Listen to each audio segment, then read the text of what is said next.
నమస్కారం సామాన్యుడు న్యూస్ కి స్వాగతం. ఈనాటి వార్తా విశేషాలు. ఉత్తరాంధ్రను లాజిస్టిక్ హబ్ గా మార్చేందుకు కృషి చేస్తున్నామని కేంద్ర మంత్రి రామ్మోహన్ నాయుడు అన్నారు. ఆ దిశలో ఇప్పటికే అనేక చర్యలు చేపట్టామన్న కేంద్ర మంత్రి తీరం వెంబడి హైవే నిర్మాణానికి కేంద్రం అనుమతి ఇచ్చిందని చెప్పారు. విశాఖలో సాగర్ మాలా కన్వెన్షన్ సెంటర్ లో నిర్వహించిన రోజ్గార్ మేళాలో పాల్గొన్న కేంద్ర మంత్రి రామ్మోహన్, ఎమ్మెల్యే విష్ణుకుమార్ రాజు, రైల్వే అధికారులు పాల్గొన్నారు. రామ్మోహన్ 52 మందికి నియామక పత్రాలు అందించారు. ప్రధాని మోదీ వికసిత భారత్ 2047 లక్ష్యంతో ముందుకెళ్తున్నారన్న రామ్మోహన్, అందరూ ప్రధానిని ఆదర్శంగా తీసుకోవాలన్నారు. ప్రాంతాన్ని పూర్తి శాతం మనం సద్వినియోగం చేసుకోవాలనంటే ఆ కోస్టల్ వెంట ఒక బ్రహ్మాండమైన హైవేని ఒకటి క్రియేట్ చేయాలనేది ఎంతో కాలం నుంచి ఉన్నటువంటి ఒక కళ. అటువంటి కళకి ఈ రోజు కేంద్ర ప్రభుత్వం తాలూకా సహకారంతో ఒక కొత్త రోడ్డుని ఈ రోజు శాంక్షన్ చేయడం కూడా జరిగింది. డిపిఆర్ స్టేజెస్ లో ఉంది. దీని తాలూకా ఉపయోగం అనేది మనకి విశాఖపట్నం, విజయనగరం అలాగే శ్రీకాకుళం ఈ ఉమ్మడి జిల్లాలు ఏవైతే ఉన్నాయో దానికి అత్యధికమైనటువంటి ఉపయోగం ఉంది. తీర ప్రాంతం నుంచి ముఖ్యంగా ఇక్కడే మనకు పోర్ట్స్ ఉన్నాయి, ఎయిర్పోర్ట్ ఉంది, అలాగే మనకు మూలపేట పోర్ట్ శ్రీకాకుళంలో ఉంది, అలాగే కొత్త ఎయిర్పోర్ట్ కూడా అదే ప్రాంతంలో నిర్మించాలని అనుకుంటున్నాం. కాబట్టి ఒక లాజిస్టిక్స్ హబ్ గా నార్త్ ఆంధ్రాని, ఉత్తరాంధ్రాని మనం క్రియేట్ చేయాలనంటే ఖచ్చితంగా ఒక హైవే ఉండాలి. ఇదే చంద్రబాబు నాయుడు గారు కూడా గత సంవత్సర పాటు కాలంలో మళ్లీ ముఖ్యమంత్రి అయిన తర్వాత కేంద్ర ప్రభుత్వం గడ్కరీ గారి దగ్గరికి వెళ్లినప్పుడు ప్రధానంగా దీని గురించే ప్రయారిటీగా చర్చించేవారు. దీని గురించి చర్చిస్తూ ఖచ్చితంగా కేంద్ర ప్రభుత్వం దీనికి సహకరించాలి, నిధులు ఇవ్వాలని కోరిన తర్వాత గడ్కరీ గారు కూడా అంగీకరించి ఈ యొక్క ప్రాజెక్టును కూడా ముందుకు నడిపించడం జరుగుతుంది. అతి త్వరలోనే డిపిఆర్ అయిన తర్వాత దాని తాలూకా వర్క్ అవన్నీ కూడా స్టార్ట్ చేయడానికి మా వంతుగా పూర్తి శాతం ఇచ్చేస్తాం. మరి ముఖ్యంగా భోగాపురం ఎయిర్పోర్ట్ కూడా ఇది ఒక మంచి కనెక్టివిటీ ఉంటుంది 3 జిల్లాలకి కూడా. అలాగే పట్టణం నుంచి తీర ప్రాంతం వెంబడి ఎన్నో ఇండస్ట్రీస్ ఈ రోజు ఎదురు చూస్తున్నాయి తీర ప్రాంతంలో పెట్టుకోవాలని. వాళ్ళందరికీ మేజర్ గా కనెక్టివిటీ ఇంపార్టెంట్. అయితే ఉత్తరాంధ్రలో ఈ రోజు మీరు చూస్తే భోగాపురం కూడా శరవేగంగా పనులు జరుగుతున్నాయి. మంచి బ్రహ్మాండమైన లైన్, రైల్వే లైన్ ఉంది. అది డబుల్ లైన్ ని ట్రిపుల్ లైన్ మనం చేస్తున్నాం. అలాగే మనకి హైవే, నేషనల్ హైవే ఈరోజు బ్రహ్మాండంగా అభివృద్ది చెందుతుంది. దానితో పాటు ఈరోజు అడిషనల్ గా మనం మాట్లాడుకున్నటువంటి బీచ్ కారిడార్ హైవే కూడా ఈరోజు అవుతుంది. So airports, road connectivity, ports, అలాగే రైల్వే లైన్ ఇవన్నీ కూడా కలిసికట్టుగా ఒక లాజిస్టిక్స్ హబ్ గా నార్త్ ఆంధ్రాని క్రియేట్ చేయడానికి మనకి తిరుమల తిరుపతి దేవస్థానంలో ఎక్కువ మంది అన్యమత సిబ్బంది పనిచేస్తున్నట్లు తెలిసిందని టీటీడీ ధర్మకర్తల మండలి సభ్యుడు భానుప్రకాష్ రెడ్డి అన్నారు. తిరుమలలో పనిచేస్తున్న అందరూ సిబ్బంది ఇళ్లలో సోదా నిర్వహిస్తున్నామన్నారు. ఇతర మతాలకు చెందిన వారిని తెలిస్తే ఉద్యోగాల నుంచి తొలగిస్తామన్నారు. సుమారు 1000 మందికి పైగా అన్య మతస్థులు తిరుమలలో పనిచేస్తున్నట్లు అనుమానిస్తున్నామన్నారు. తిరుమల తిరుపతి దేవస్థానంలో పనిచేస్తున్నటువంటి కొందరు పేరులేమో రాముడు, కృష్ణుడు అని ఉంటుంది, కానీ ఇంట్లో వ్యవహారాలు మాత్రం జీసస్కి సంబంధించినటువంటి ఆ ప్రవచనాలు గాని ప్రార్థనలు గాని చేస్తుంటారు. దాదాపు టీటీడీలో ఉన్నట్టు 22,000 మంది పనిచేసినటువంటి సిబ్బందిలో చాలా వరకు మతం మారని చెప్పి మాకు ఫిర్యాదులు వస్తున్నాయి. ఇప్పటికే కొందరిని తిరుమల తిరుపతి దేవస్థానం మేము గుర్తించాం. ప్రతి ఇంటిని సర్వే చేద్దాం. ఇంట్లో వెంకటేశ్వర స్వామి హిందూ చిత్రపటాలు కాకుండా, హిందూ దేవత చిత్రపటాలు కాకుండా అన్యమతానికి సంబంధించిన ఏదైనా చిత్రపటాలు ఉన్నా సరే, సాహిత్యం ఉన్నా సరే వెంటనే వారిని ఉద్యోగం నుంచి తొలగిస్తామని చెప్పి మేము మొట్టమొదటి ధర్మకర్తల మండలి సమావేశంలోనే ఈ అంశాన్ని రేవత్తనడం జరిగింది. 1000 పైచిలకు ఉంటారని చెప్పి మాకు అనుమానాలున్నాయి. ఈరోజు కరుణాకర్ రెడ్డి గారు, మాజీ చైర్మన్, మా బండి సంజయ్ గారు మాటల మీద వారు ఏదో విమర్శలు చేశారు. నేను ఛాలెంజ్ చేస్తున్న కరుణాకర్ రెడ్డి గారికి, ప్రతి ఇంటి సర్వేకి మీరు కూడా వచ్చేదానికి సిద్దమా? అక్కడ గాని అన్యమతానికి సంబంధించిన చిత్రపటాలు గాని సాహిత్యం గాని ఉంటే వారిని అక్కడి నుంచి తొలగించేదానికి మీరు అంగీకరిస్తారని చెప్పి నేను బహిరంగంగా వారికి సవాల్ విసురుతున్నాను. Kadapa YSR architecture and fine arts varsity విద్యార్థుల లైసెన్స్ సమస్యపై విజయవాడలోని సీఏఓ రాష్ట్ర అధికారిని కలిసి పీసీసీ అధ్యక్షురాలు వైఎస్ షర్మిల వినతి పత్రం అందించారు. గత ప్రభుత్వ హయాంలో కడప వైఎస్ఆర్ ఆర్కిటెక్చర్ వర్సిటీలో లైసెన్స్ లేకుండా విద్యార్థులను అడ్మిట్ చేసుకున్నారని, కౌన్సిల్ ఆఫ్ ఆర్కిటెక్చర్ అనుమతి లేక విద్యార్థులు ఇబ్బందులు పడుతున్నారని షర్మిల చెప్పారు. కౌన్సిల్ ఆఫ్ ఆర్కిటెక్చర్ నుంచి లైసెన్సులు లేకుండా వర్సిటీ తరగతులు ప్రారంభించారని, సీఓఏ లైసెన్స్ లేకపోతే విద్యార్థుల గుర్తింపు ప్రశ్నార్థకమవుతుందన్నారు. విద్యార్థులకు సర్టిఫికెట్లు ఇచ్చి ప్రభుత్వం ఈ న్యాయం చేయాల్సిన అవసరం ఉందని షర్మిల డిమాండ్ చేశారు. ఈరోజు ఇక్కడ విజయవాడలో కౌన్సిల్ ఆఫ్ ఆర్కిటెక్చర్ కి రిప్రజెంట్ చేస్తున్న ఈ స్టేట్ హెడ్ నవీన్ గారిని కలవడం జరిగింది. ఇంతకుముందు వైసీపీ గవర్నమెంట్ ఉన్నప్పుడు వీళ్ళని ఈ యూనివర్సిటీలో అడ్మిట్ చేసుకోవడం జరిగింది. కానీ అడ్మిట్ చేసుకున్నప్పుడు కౌన్సిల్ ఆఫ్ ఆర్కిటెక్చర్ దగ్గర నుంచి లైసెన్స్ లేకుండానే వీళ్ళని అడ్మిట్ చేసుకోవడం జరిగింది. అలా 3 years కొనసాగింది. వీళ్ళ కోర్సు కంప్లీట్ అయిపోయినా కూడా వాళ్ళకి అసలు ఎన్రోల్మెంట్ నంబర్సే లేవు కాబట్టి వీళ్ళ కోర్సు కంప్లీట్ అయినట్టు వీళ్ళ సర్టిఫికెట్ రావడంలో ఇబ్బందులు ఫేస్ చేస్తున్నారు.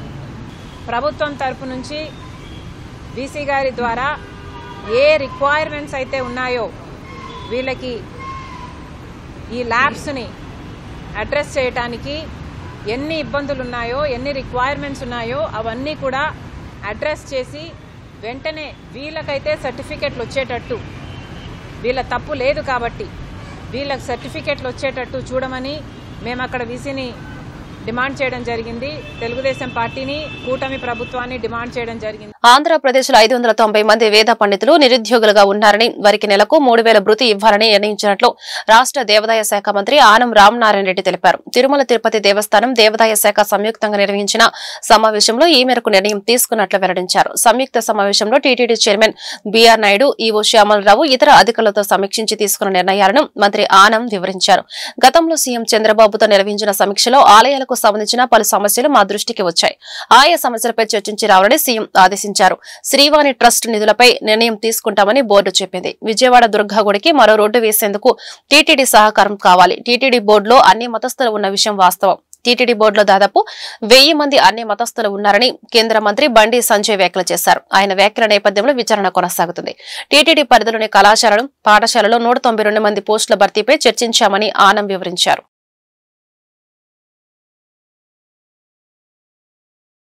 మాజీ మంత్రి వైసీపీ నేత కాకాని గోవర్ధన్ రెడ్డిని ఎక్సైజ్ పోలీసులు కస్టడీలోకి తీసుకున్నారు. 2024 ఎన్నికల సమయంలో మద్యం అక్రమంగా నిల్వ ఉంచారని కాకానిపై ముత్తుకూరు ఎక్సైజ్ పోలీసులు కేసు నమోదు చేశారు. మద్యం అక్రమ నిల్వల కేసులో 2 రోజుల కస్టడీకి అనుమతిస్తూ కోర్టు ఆదేశాలు జారీ చేసింది. దీంతో ఇవాళ కాకానిని కస్టడీకి తీసుకుని అధికారులు విచారిస్తున్నారు. శ్రీకాళహస్తి జనసేన ఇన్ఛార్జ్ కోట వినూతను ఆ పార్టీ బహిష్కరించింది. శ్రీకాళహస్తి మండలం బొక్క సంపాళానికి చెందిన శ్రీనివాసులు అలియాస్ రాయుడు చెన్నైలో మృతి చెందాడు. కోట వినూత వద్ద అతను డ్రైవర్ గా పనిచేసేవాడు. శ్రీనివాసులది హత్యేనని అతని కుటుంబ సభ్యులు ఆరోపిస్తున్నారు. విచారణ కోసం చెన్నై పోలీసులు శ్రీకాళహస్తికి వచ్చారు.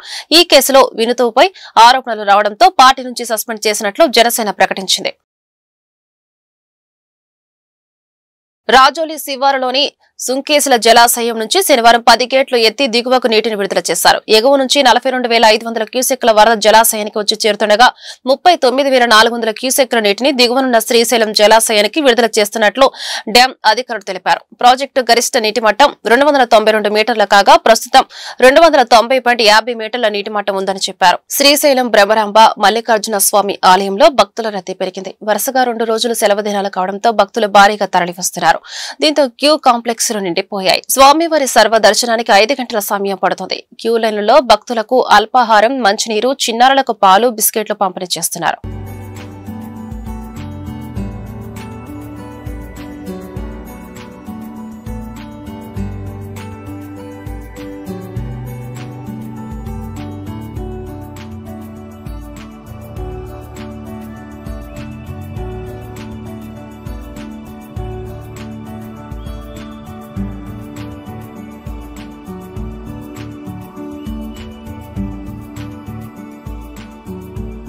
గత ప్రభుత్వంలో చేసిన అవినీతి బాగోతాలు బయటకొస్తున్నాయని, వైసీపీ నేతలు డైవర్షన్ రాజకీయాలు చేస్తున్నారని మంత్రి సవిత ధ్వజమెత్తారు. మాజీ మంత్రి పేర్ని నాని దాచుకోవడంలో దిట్ట అని విమర్శించారు.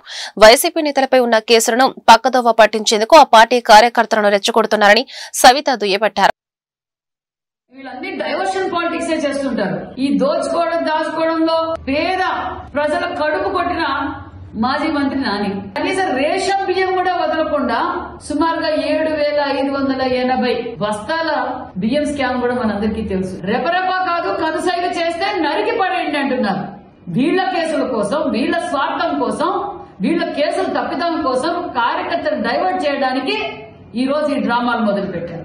ఒక పక్కేమో వాళ్ళ నాయకుడు కారు కింద తొక్కుంటా పోతాడు, పండించిన పంటను తొక్కుంటా పోతారు. స్వార్థం కోసం వైసీపీ కార్యకర్తలు బలి చేస్తున్నారు. దాచుకోవడం జరిగింది. ఇప్పుడు దాచుకున్నవి ఒక్కొక్కటి చట్టబద్ధంగా ఏ విధంగా బయటకు తీస్తున్నామో మీరు చూస్తున్నారు. దాన్ని డైవర్షన్ చేయడానికి జగన్మోహన్ రెడ్డి గారు ఆడిస్తున్న డ్రామాలు ఇవన్నీను అసలు వైసీపీ పార్టీ ముఖ్య నాయకులు ఎలా తయారయ్యారంటే ఉగ్రవాదంలా తయారయ్యారు. ఉగ్రవాదంలా తయారై వాళ్ళ దోచుకున్నది దాచుకున్నది డైవర్షన్ చేయడానికి ఈరోజు వైసీపీ కార్యకర్తలు రెచ్చగొడుతున్నారు. దేవాదాయ శాఖకు సంబంధించిన ప్రక్షాళన తిరుమల నుంచే ప్రారంభం కావాలని సీఎం చంద్రబాబు ఆదేశించారని మంత్రి ఆనం రామనారాయణ రెడ్డి తెలిపారు. తిరుమల శ్రీవారిని దర్శించుకున్న అనంతరం ఆయన మీడియాతో మాట్లాడారు. టీటీడీ ఉద్యోగులు, అర్చకుల సమస్యలు, భక్తులకు మెరుగైన సేవలందించేందుకు ఇవాళ సమావేశం నిర్వహిస్తున్నట్లు చెప్పారు. టీటీడీ ఉద్యోగుల సమస్యలపై చర్చించి సీఎంకు నివేదిక ఇవ్వనున్నట్లు చెప్పారు. సీఎం ఆదేశాల మేరకు అన్ని ఆలయాల్లో ప్రశాంతమైన వాతావరణంలో భక్తులకు దర్శనాలు చేయిస్తామన్నారు. దేవాదాయ శాఖ, టీటీడీ కలిసి కొన్ని నిర్ణయాలు తీసుకున్నట్లు మంత్రి తెలిపారు. ఇప్పటికే కామన్ గుడ్ ఫండ్ నుంచి 200 ఆలయాల పునర్నిర్మాణానికి ఆదేశాలు ఇచ్చాం. 300 ఆలయాలకు ధూపదీప నైవేద్యాలు ఇచ్చేందుకు ఏర్పాట్లు చేశామని వివరించారు. వెంకటేశ్వర స్వామి యొక్క ఆశీస్సులు తీసుకోవడానికి కుటుంబ సమేతంగా రావడం జరిగింది. ఈ రోజు ముఖ్యంగా తిరుమలకి రావడానికి కారణం మెరుగైన సేవలు సామాన్య భక్తులకి అందించే దానిలో రాష్ట్ర ప్రభుత్వం, దేవాదాయ శాఖ సమన్వయం చేసుకోవాలని గౌరవ ముఖ్యమంత్రి గారు ఇచ్చిన సూచనలు, వారి ఆదేశాల మేరకు ఈరోజు తొలి సమావేశం తిరుమలలో జరుగుతుంది. ఈ యొక్క తిరుమల తిరుపతి దేవస్థానం యొక్క చైర్మన్ గారు, ఈవో గారు, అడిషనల్ ఈవో గారు, అలాగే ఇతర అధికార యంత్రాంగంతో దేవాదాయ శాఖ కమిషనర్ గారు, సెక్రటరీ గారు అందరం కలిసి ఇవి గతంలో ఎండోమెంట్ డిపార్ట్మెంట్ కి సంబంధించి, టీటీడీకి సంబంధించి జరిగినటువంటి ముఖ్యమంత్రి గారి దగ్గర సమీక్షలో కొన్ని విషయాల ప్రస్తావనకు వచ్చినప్పుడు సమిష్టిగా రాష్ట్ర ప్రభుత్వం, తిరుమల తిరుపతి దేవస్థానం యాజమాన్యం అందరూ కలిసి నిర్ణయాలని ప్రభుత్వ దృష్టికి, ముఖ్యమంత్రి గారి దృష్టికి తీసుకురావాలని గౌరవ ముఖ్యమంత్రి చంద్రబాబు నాయుడు గారి ఆదేశం. కూటమి ప్రభుత్వం సాగిస్తున్న సంక్షేమ పాలనలో ప్రజలందరూ సంతోషంగా ఉన్నారని గుంటూరు తూర్పు ఎమ్మెల్యే మహమ్మద్ నజీర్ స్పష్టం చేశారు. ఎన్నికల హామీలని అమలు చేశామని పేర్కొన్నారు. అందరూ చదువుకునే లక్ష్యంతో తల్లికి వందనం కార్యక్రమాన్ని అమలు చేశామన్నారు. స్థానిక 5వ డివిజన్ రామిరెడ్డి తోటలో జరిగిన సుపరిపాలనలో తొలి అడుగు కార్యక్రమంలో ఆయన పాల్గొన్నారు. ఈ సందర్భంగా స్థానికులు ఆయనకు ఘనస్వాగతం పలికారు. ఏడాది పాలనలో కూటమి ప్రభుత్వం అమలు చేసిన సంక్షేమం, అభివృద్ధి గురించి ఎమ్మెల్యే ప్రతి ఇంటికి వివరించారు. ఈ మేరకు ప్రజల నుంచి స్థానికంగా నెలకొన్న సమస్యల గురించి అడిగి తెలుసుకున్నారు. ఆయా సమస్యలను సకాలంలో పరిష్కరించాలని సంబంధిత అధికారులను ఎమ్మెల్యే ఆదేశించారు. అనంతరం నజీర్ మీడియాతో మాట్లాడుతూ ఈ ప్రాంతంలో నివసించే వారికి త్వరలోనే ఇంటి పట్టాలు అందిస్తామని ప్రకటించారు. మెరుగైన పారిశుద్ధ్యంతో పాటు రక్షిత తాగునీరు సరఫరా చేస్తామన్నారు. ఈ కార్యక్రమంలో రాష్ట్ర industries development corporation chairman Degala Prabhakar, నగర deputy mayor Sheikh Sajjala, TDP senior నాయకులు మద్దిరల మేని, డివిజన్ అధ్యక్షులు చిలక వెంకటేశ్వరరావు, కొనకళ్ల సత్య, షాకత్ తదితరులు పాల్గొన్నారు. తొలి అడుగు కార్యక్రమం రాష్ట్రంలో ఉన్నటువంటి 175 నియోజకవర్గాల్లో గౌరవ చంద్రబాబు నాయుడు గారు ముఖ్యమంత్రి గారి ఆదేశాల మేరకు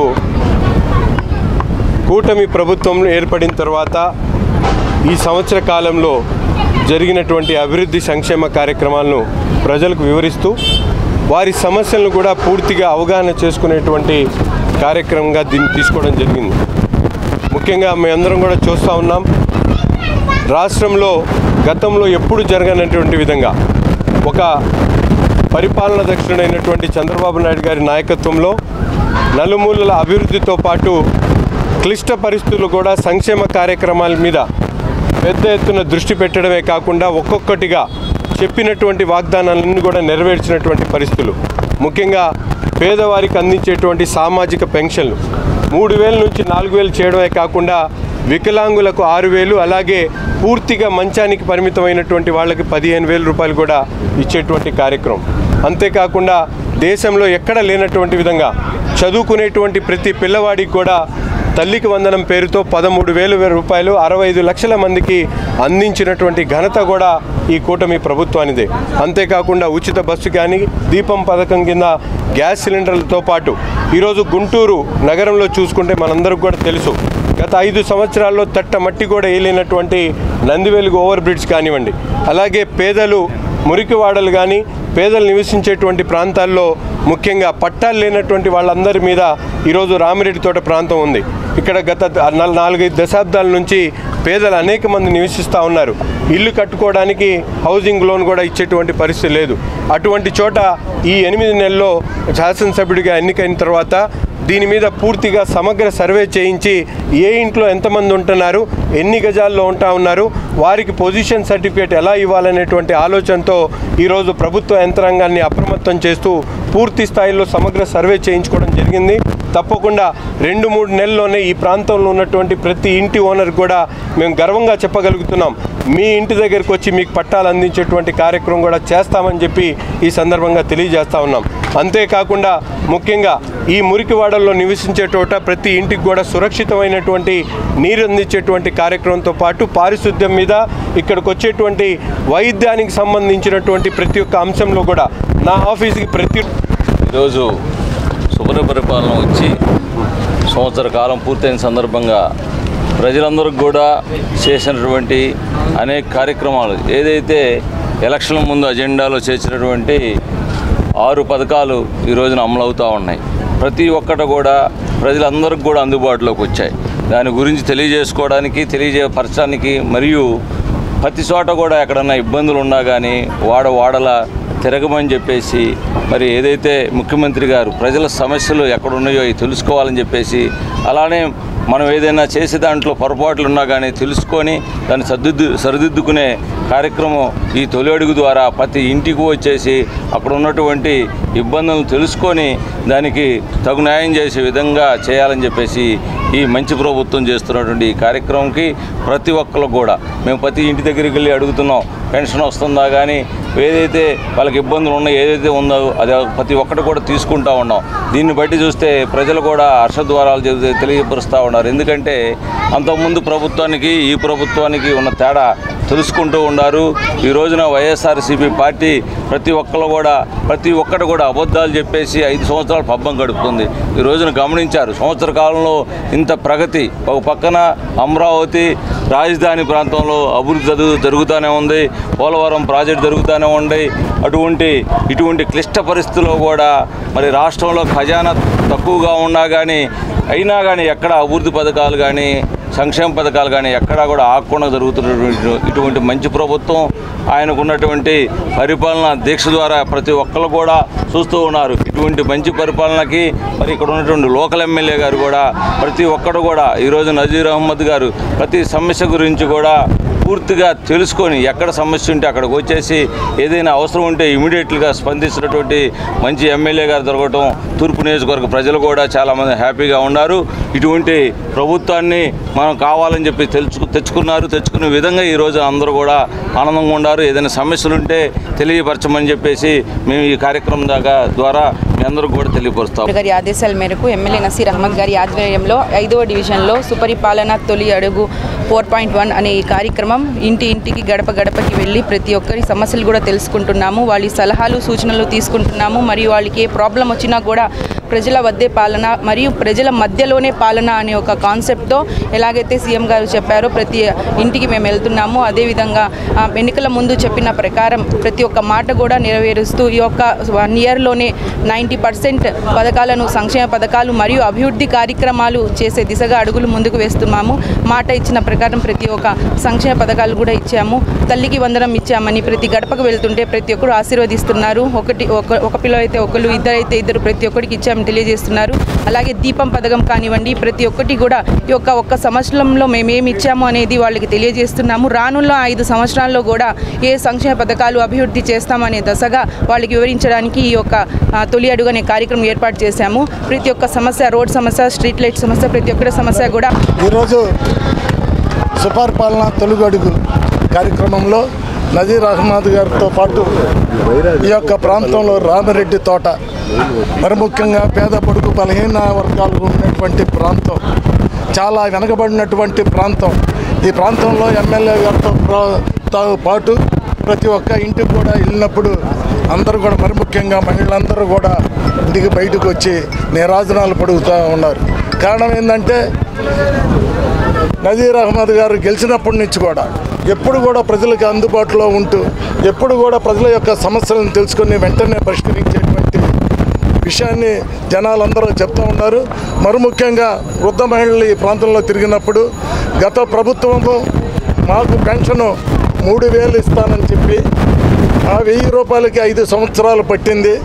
కానీ నారా చంద్రబాబు నాయుడు గారు 4,000 రూపాయలు ఇస్తానని చెప్పి వెంటనే 4,000 రూపాయలు ఇవ్వటం అనేది మాకు చాలా సంతోషంగా ఉందని చెప్పి ఎంతోమంది మహిళలు ఈ యొక్క ప్రాంతంలో చెప్పడం అనేది చాలా సంతోషకరమైనటువంటి విషయం. అంతేకాకుండా ఈ యొక్క ప్రాంతంలో మరి ముఖ్యంగా 20 గజాలు 30 గజాల్లో గుంటూరు నగరంలో కీలకమైన శంకర్ విలాస్ వంతెన కూల్చివేత పనులు ఈ నెలాఖరున ప్రారంభమవుతాయని కలెక్టర్ ఎస్ నాగలక్ష్మి చెప్పారు. రాకపోకలను పూర్తిగా నిలిపివేయనున్నందున ప్రజలకు ఇబ్బందులు లేకుండా ప్రత్యామ్నాయ మార్గాల్లో అవసరమైన చర్యలు తీసుకోవాలని ఆదేశించారు. జిల్లా కలెక్టరేట్లోని చాంబర్లో వంతెన నిర్మాణ పనులపై ఆమె అధికారులతో సమీక్షించారు. ప్రత్యామ్నాయంగా గుర్తించిన మార్గాల్లో ట్రయల్ రన్ నిర్వహించాలని ట్రాఫిక్ పోలీసులకు సూచించారు. ట్రాఫిక్ మళ్లింపుపై రూట్ మ్యాప్లతో ప్రజలకు అవగాహన కలిగించారన్నారు. ప్రత్యామ్నాయ రూట్లలో మరమ్మతు పనులు, ఆక్రమణల తొలగింపును పూర్తి స్థాయిలో చేపట్టాలని చెప్పారు. విద్యా సంస్థల ప్రారంభం, ముగింపు సమయంలో కాస్త మార్పులు చేసుకునేలా సంబంధిత యాజమాన్యాలతో రవాణా శాఖ అధికారులు చర్చించాలని ఆదేశించారు. వర్షాలకు 3 వంతెనలు, కంకరగుంట, ఆర్యూబీ వద్ద నీరు నిల్వ ఉండకుండా అవసరమైన మోటార్లు, జనరేటర్లను అందుబాటులో ఉంచారని చెప్పారు.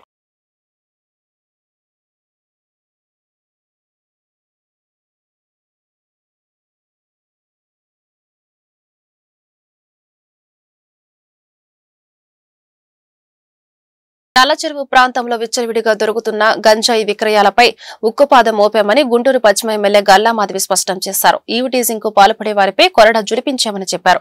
అలాగే విద్యుత్ సమస్య లేకుండా అన్ని చర్యలు తీసుకున్నామన్నారు. స్థానిక 20వ డివిజన్ నల్లచెరువు 22వ లైన్లో జరిగిన సుపరిపాలనలో తొలి అడుగు కార్యక్రమంలో ఎమ్మెల్యే పాల్గొన్నారు. ఈ సందర్భంగా స్థానికులు గల్లా మాధవికి ఘన స్వాగతం పలికారు. ఏడాది పాలనలో కూటమి ప్రభుత్వం సాగించిన సంక్షేమం, అభివృద్ధి గురించి ప్రతి ఇంటికి ఎమ్మెల్యే వివరించారు. ఈ మేరకు స్థానికంగా నెలకొన్న సమస్యల గురించి ప్రజలకు అడిగి తెలుసుకున్నారు. ఆయా సమస్యలను సకాలంలో పరిష్కరించాలని సంబంధిత అధికారులను ఆమె ఆదేశించారు.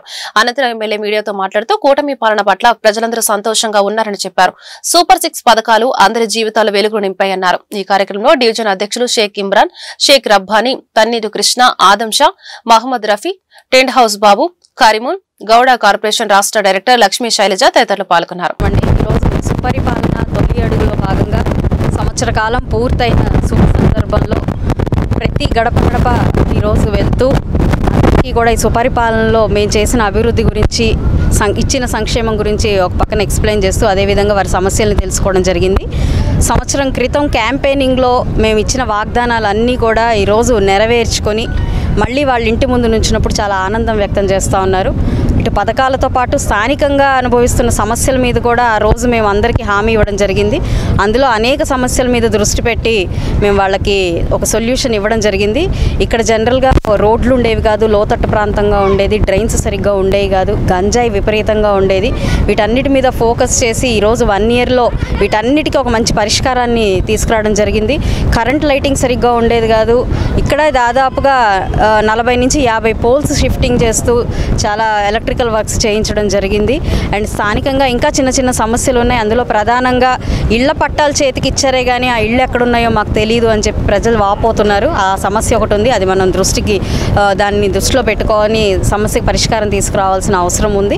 అదేవిధంగా కాస్త ఈవ్టీజింగ్ ఇక్కడ ఉంది. చుట్టూ హాస్టల్స్ ఉన్నాయి. కుర్రాళ్ళు ఈ క్రాస్ రోడ్స్లో నిలబడి ఇబ్బంది పెడుతున్నారని చెప్పారు.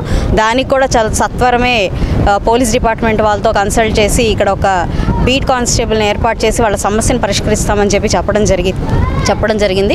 ఏదేమైనప్పటికీ 1 ఇయర్ గడిచింది. ప్రతి ఒక్కరు చాలా సంతోషంగా ఉన్నారు. తల్లికి వందనం ప్రతి ఒక్కరికి పడుతుంది. పెన్షన్లు అందరికీ వస్తున్నాయి. సో చాలా చాలా సంతోషంగా ఉంది. 1-2కి ఇంటర్ చదువుతాను లేదంటే ఫస్ట్ క్లాస్లో ఉండడం వల్ల వాళ్ళకి పడలేదు అని చెప్తున్నారు. ఇంకా 2-3 ఇళ్ళకి అసలు వాళ్ళకి మీటర్లు లేకపోయినప్పటికీ వాళ్ళ పేరు మీద మీటర్లు చూపించడంతో వాళ్ళకి ఆ పథకాలు రాలేదు అని చెప్తున్నారు. వాటి మీద కూడా దృష్టి పెట్టి అన్నీ కూడా క్లియర్ చేసే ప్రయత్నం చేస్తాము. సుపరిపాలనలో తొలి అడుగుగా మేము ముందుకు వెళ్తున్నాం. ప్రతి సంవత్సరం ముందుకు వెళ్తాం. నిరంతరం ప్రజల్లోనే ఉంటాం. స్థానికంగా మనకి ప్రెసిడెంట్ ఇమ్రాన్ ఉన్నారు, అలాగే తన్నీర్ కృష్ణ గారు ఉన్నారు, రబ్బానీ గారు ఉన్నారు, రఫీ గారు ఉన్నారు. నాయకులందరూ కూడా నిత్యం ప్రజల్లో తిరుగుతూ వారి సమస్యల్ని నోట్ చేసుకుంటా ఉన్నారు. ప్రతి సమస్యకి ఒక మంచి పరిష్కారంతో మా ప్రభుత్వం ముందుకు వస్తుందని చెప్పడంలో ఆనందపడ. Guntur Kothapet old club road లో నూతనంగా జేబీఆర్ మల్టీ స్పెషాలిటీ హాస్పిటల్ ప్రారంభోత్సవం జరిగింది. ఈ కార్యక్రమానికి ముఖ్య అతిథులుగా ఎమ్మెల్యే నజీర్ అహ్మద్ హాజరై వారి చేతుల మీదుగా జేబీఆర్ మల్టీ స్పెషాలిటీ హాస్పిటల్ ను ప్రారంభించారు. ఈ సందర్భంగా ఎమ్మెల్యే మీడియాతో మాట్లాడుతూ పేద ప్రజలకు అతి తక్కువ ధరలో మల్టీ స్పెషాలిటీ వైద్య సేవలు అందించి వారి మన్ననలను పొందాలని కోరారు. దినదిన అభివృద్ధి చెందుతూ మరెన్నో బ్రాంచ్లను స్థాపించాలని ఆకాంక్షించారు. డాక్టర్ సాజిద్ జమీల్ కు అభినందనలు తెలుపుతున్నారని అన్నారు. పరిసర ప్రాంత ప్రజలు ఈ అవకాశాన్ని సద్వినియోగం చేసుకోవాలని కోరారు. Physician and diabetologist doctor Sajid Jameel మాట్లాడుతూ అన్ని రకాల గుంటూరు తూర్పు నియోజకవర్గంలో 10 సంవత్సరాల MBBS MD చేసిన తర్వాత అనేక అనుభవమైనటువంటి డాక్టర్స్ దగ్గర సేవలు అందిస్తూ గుంటూరు నగర ప్రజలందరూ కూడా పరిచయమైనటువంటి వ్యక్తి డాక్టర్ సాజిద్ గారు. ఈరోజు పేదలకు మధ్యతరగతి ప్రజలకు అవసరమైనటువంటి ఎకానమీ, ముఖ్యంగా మనందరం బడ్జెట్ హాస్పిటల్స్ అనేది చాలా తక్కువగా ఉన్నాయి. పేదలు ముఖ్యంగా ట్రీట్మెంట్ తీసుకోవాలంటే బడ్జెట్ ఎక్కువ అవుతుందనేటువంటి ఆలోచనతో RMPలకు సంప్రదించి అనేక రకాలుగా ఇబ్బందులు పడుతున్నటువంటి పరిస్థితుల్లో వాళ్ళందరికీ కూడా మంచి సదుపాయాలతో ఒక బడ్జెట్లో మెడికల్ ట్రీట్మెంట్ అందించాలనేటువంటి ఆలోచనతో ఈరోజు ఈ హాస్పిటల్ JBR హాస్పిటల్ మన ఓల్డ్ క్లబ్ రోడ్లో కొత్తపేటలో పెట్టడం జరిగింది. 10 years ఎక్స్పీరియన్స్తో అనుభవమైనటువంటి డాక్టర్స్ డాక్టర్ తారకనాథ్ గారు, YVS ప్రభాకర్ గారు, అలాగే కార్మూరి శ్రీనివాసరెడ్డి గారు, నవాజీష్ గారు, మిగతా జనరల్ ఫిజిషియన్గా అన్ని రంగాల్లో కూడా అన్ని డిపార్ట్మెంట్స్లో కూడా తనదైనటువంటి అనుభవంతో ముందుకు సాగుతున్నటువంటి సాజిద్ గారు తప్పకుండా గుంటూరు నగర ప్రజలందరూ కూడా ఆదరించి తమ వైద్య సదుపాయాల కోసం ఈ హాస్పిటల్ని సంప్రదిస్తారని చెప్పి మనస్ఫూర్తిగా కోరుకుంటూ ఆయనకి హృదయపూర్వకమైనటువంటి శుభాకాంక్షలు తెలుపుతాం. హాస్పిటల్ ఫెసిలిటీస్ గురించి నేను doctor Sajid MD general medicine, MBBS MD general medicine చేశాను. JBR multi speciality hospital old club రోడ్లో స్టార్ట్ చేశాము.